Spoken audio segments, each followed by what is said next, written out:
جیسی نیت ویسی برکت۔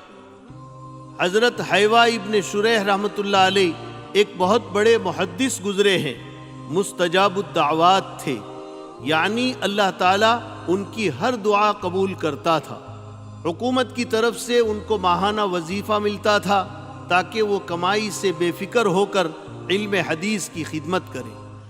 وہ ایسے اللہ والے بزرگ تھے کہ جب وظیفہ لے کر گھر لوٹتے تو راستے میں غریبوں، حاجت مندوں پر ساری رقم خرچ کر دیتے۔ انہیں پورا یقین تھا کہ جب ہم اللہ کے محتاج بندوں کو دیں گے تو اللہ تعالی ہماری بھی ضرور مدد کرے گا۔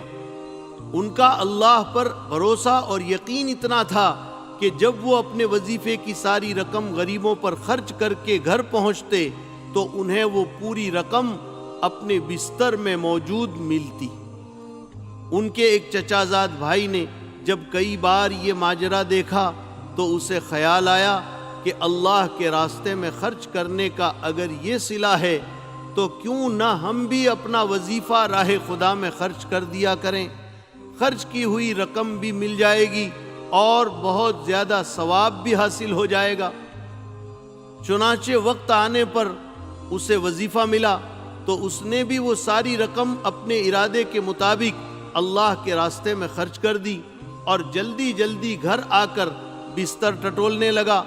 اسے یہ دیکھ کر بڑا صدمہ ہوا کہ بستر میں کہیں بھی کوئی رقم نہیں ملی۔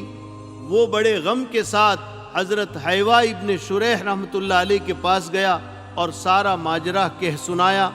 حضرت حیوہ ابن شریح رحمۃ اللہ علیہ نے فرمایا، مجھے وہ رقم مل جاتی ہے اور تمہیں نہیں ملی تو اس کی وجہ یہ ہے کہ میں اللہ کے راستے میں اس یقین کے ساتھ دیتا ہوں کہ اللہ تعالیٰ مجھے بھی ضرور دے گا، اس لیے اللہ تعالیٰ مجھے کبھی محروم نہیں کرتے، اور تم نے یقین و خلوص کے بغیر صرف تجربے کے لیے خرچ کیا تو جیسی نیت ویسی برکت، تجھ کو کچھ نہ ملا۔